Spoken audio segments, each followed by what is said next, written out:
guys. Kasi paboritong-paborito ko ang pupunta sa mga library noon, sa mga bookstore. Napakarami kasing aklat.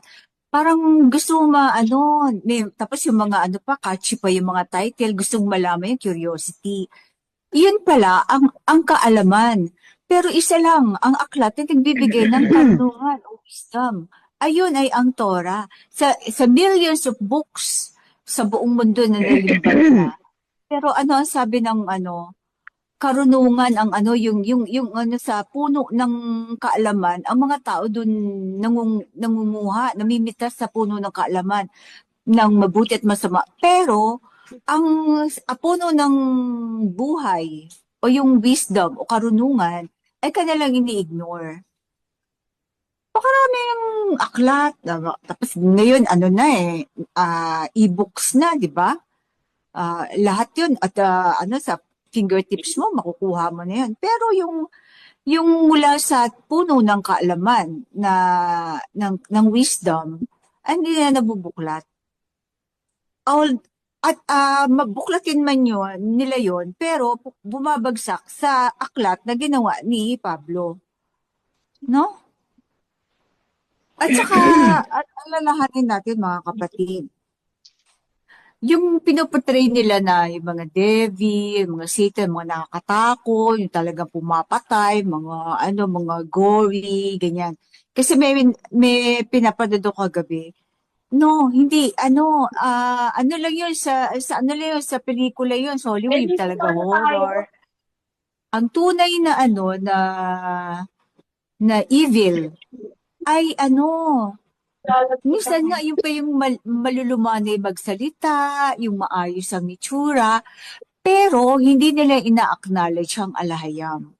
Parang wala sa kanilang walang konsepto ng the great alahayam na nagmay-maari sa ating buhay.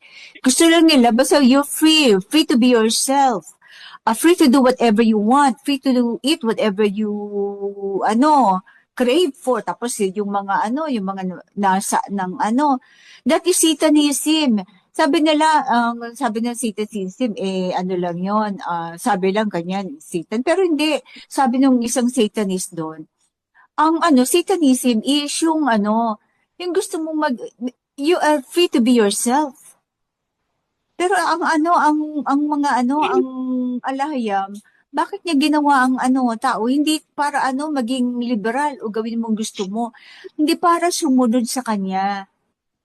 Yun ang difference ng evil. Hindi yung mga monster, makikita mo na hindi lahat ng Satanist kailangan pumatay. Although, kinukuha nila ang energy, pero hindi nila ipapakita yon. Ang kanilang outward appearance ay mas kanais-nais pa kaysa minsan sa mga covenant keepers, sa mga tunay na mga purong dugo. Sa mga purong kaya 'di ba ang mga ang ating mga kapatid na ita, 'di ba? Yung mga binaano yan, pagsasabi yung bakya, pero yung sila ang may mga purong dugo. Mas ginugusto pa natin yung mga hybrid. Yun ang na brainwash sa atin. Pero actually, mas pinangangalagaan ang lahat yung mga purong dugo. Binabaligtad talaga ng mundo ang konsepto ng kahit ang concept ng evil ay binabaligtad nila. Ang evil is corruption. Binabaligtad lahat ng kalooban ng alayam, binabago nila. So huwag kang mag-expect na na masama ito kasi ganyan yung appearance o ganito, ito mabuti kasi maayos manamit, maayos magsalita, ganyan. So hindi ganoon ang ng alahayam, ang kanyang panukat, no?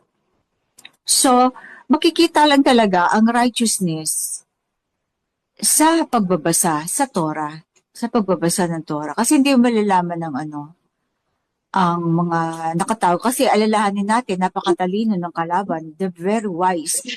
Sabi na Allah, you should be wiser than the serpent. So dapat, paano tayo magiging wiser? Sa Torah. Torah pa rin. Kasi mas ang mga serpent, kabisado nila ang Torah, binago pa nga nila eh. So, anong gagawin natin? Basahin natin yung itinamang Torah ng mensahero. Nung pinadalang mensahero ng alayam. Na mag-prove that the world is wrong.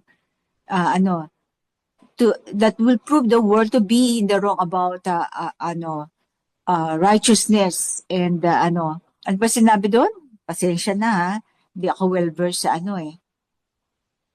He will prove the world to be wrong about truth and righteousness, yun ba?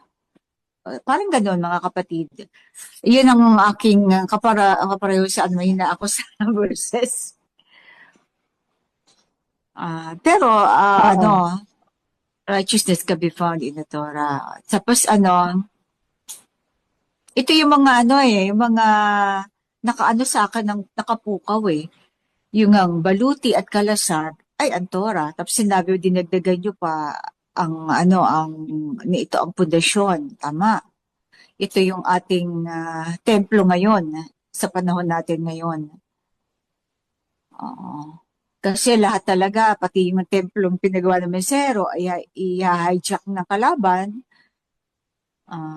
Hindi So, na ako papatumpik-tumpik kung sino yung kalaban at hindi, ha? Kasi obvious na obvious naman sa mga kilos eh, di ba? Kinalaban nila ang mensahero, ang na pinadala ng alayam. So, kalaban, di ba?